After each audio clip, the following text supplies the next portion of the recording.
High guys, good morning and welcome back to my vlog channel. কেমন আছো তোমরা সবাই? তো আশা করছি তোমরা সবাই অ্যাজ ইউজুয়াল জাস্ট ফাটাফাটি আছো অ্যান্ড আজকের দিনটা তোমাদের সবার খুব ভালো কাটবে। তো এই জাস্ট জিম থেকে কিছুক্ষণ আগে এলাম, এসে একটুখানি রেস্ট ফেস্ট নিয়ে স্নান টান করে ফ্রেশ হয়ে এলাম, এসে স্কিন কেয়ারটা করলাম। এখন সায়ন গেছে স্নানে, তো আমি এই ফাঁকে চলো যাই গিয়ে পুজোটা দিইনি ঠাকুরকে, ভালোভাবে পুজোটা দিয়ে নিই, তারপরে গিয়ে লাঞ্চে বসবো। সায়নেরও ততক্ষণে স্নান হয়ে যাবে, ও চলে আসবে, একসাথে লাঞ্চ করে নেবো। আর লাঞ্চ করতে করতে আমরা আমাদের ফেভারিট সিরিয়াল দেখবো। আজকে দইটা ভাবলাম তোমাদেরকে একবার দেখাই, এত সুন্দর পড়েছে, এক ফোঁটাও জল নেই, জাস্ট দেখো পুরো কাচের মতন পরিষ্কার চকচক করছে, কোনো জল নেই, কিচ্ছু না, পুরো ববলি ববলি। এটা আমি একটু সাইড করেছি বলে সাইডটা ক্র্যাক এসছে, এই যে এই জায়গাটা, আদারওয়াইজ দেখো জাস্ট পারফেক্ট দইটা পড়েছে। চলে এসছি সুইমিং থেকে, ফ্ল্যাটে গেলাম, গিয়ে সন্ধে দিলাম, চুলটা হেয়ার ড্রাই করলাম, করে সন্ধে টন্ধে দিয়ে মুখে সিরাম লাগিয়ে চলে এসছি। সে একটু হাওয়া তো দিচ্ছে, সবাই তো বলছে আজকে নাকি ঝড় হওয়ার কথা, জানি না কি হবে কি হবে না, সেটা তো একটু পরে বুঝতেই পারবো সবাই। তো যাই হোক, চলো এখন ভেতরে যাই, গিয়ে চা খাই। বাড়িতে ঢুকে পুরো অবাক হয়ে গেলাম, বাবা মা কেউই নেই। বাবা অফিস থেকে আসার পর মেবি মা আর বাবা হাঁটতে বেরিয়েছে, বিকজ বাবার হাঁটা দরকার, বাবার কোলেস্ট্রলটা হাই সেই কারণে। তো যাই হোক বলতে যাচ্ছিলাম, যাই হোক আমি ততক্ষণ শুয়ে একটুখানি ফোন টোন ঘাটে একটু রিল ফিল দেখি, ততক্ষণে মা বাবা চলে আসবে। বেরিয়ে গেলাম বাড়ি দিয়ে। আজকে না জিমে অ্যাপস ওয়ার্কআউট করেছিলাম, সুইমিংয়েও গেছি, বাট সামহাউ সব কিছুই করছি আজকে, বাট আজকে কেন জানি না মনে হচ্ছে যে এনার্জি নেই শরীরে, কি জানি কেন। তো ওই যে মা আসছে, চলো ফ্ল্যাটে যাই, গিয়ে বাকি ব্লগটা কন্টিনিউ করছি, দেখতে থাকুন, সঙ্গে থাকো।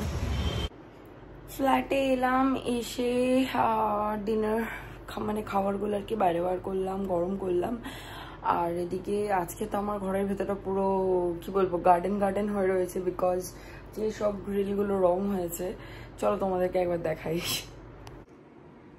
দেখো মাস্টার বেডরুমের দরজাটা খুললে এখানে লাইন দিয়ে সব গাছ রাখা রয়েছে, ওখানে অব্দি।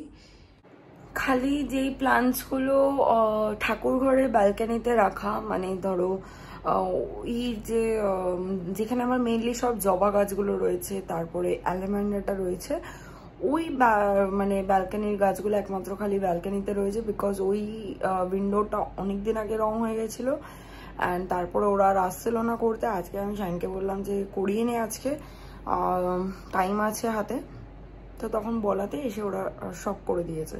খালি এখন যেটা বাকি আছে সেটা হচ্ছে কিচেনের মানে গ্রিলটা পেইন্ট করা, বিকজ ওটা ভেতর দিয়ে পসিবল না।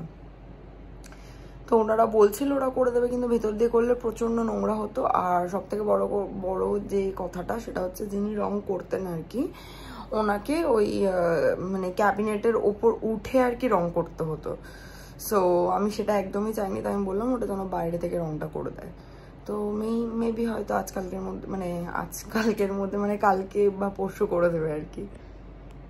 হ্যাঁ গাইজ, গুড মর্নিং। সকাল সকাল ঘুম থেকে উঠে আমি এখানে উইন্ডোর পাশে এসে বসে আছি। এটা আমার পুরোনো হ্যাবিট, আর আমার খুব ভালো লাগে উইন্ডোটার সামনে বসে, বিকজ পুরো রোডটা দেখা যায়। অ্যান্ড আমি বসেছি আমার water with chia seed, সোপড chia seed water নিয়ে। তো একটু আজকে একটা জিনিস করেছি যেটা পাচ্ছিলাম না, সেটা হচ্ছে একটুখানি ঠান্ডা জল দিয়েছে। আমি জানি না এতে চিয়া সিড সোক হয় কি না, বাট কিছু করার ছিল না আমার, খুব গরম লাগছে। সকাল সকাল উঠে গরম জল খেতে মানে পারছি না। জাস্ট অন্য সময় নয় worm water with chia seed নেই, বা নর্মাল ওয়াটার উইথ চিয়া সিডও নেই, বা গ্রিন টি নেই, কিন্তু আজকে কোনোটাই ইচ্ছে করছে না, অ্যাকচুয়ালি গরম খেতে ইচ্ছেই করছে না। And yes, it started raining. কত দিনের লোকের আশা, ফাইনালি আজকে গিয়ে বৃষ্টি স্টার্ট হলো। অনেক লোক শান্তি পাবে, যা গরম পড়েছে। এখানে গুড় দিয়ে আমের চাটনি করা হচ্ছে, এখানে আলু ভাজছি, এখানে এটাটা রয়েছে, একটু চিংড়ি হবে, চিংড়ি মাছটা অলরেডি ভেজে তুলে রাখা, ফল কেটে রাখা রয়েছে। এই হচ্ছে সানডে স্পেশাল লাঞ্চ। এখানে আছে রাইস, এখানে আছে হচ্ছে মসুর, এখানে আছে হচ্ছে এঁচোড় চিংড়ি, এখানে আছে হচ্ছে ডিমের ঝোল আলু দিয়ে, আর এটা হচ্ছে স্পেশাল আমের চাটনি গুড় দিয়ে।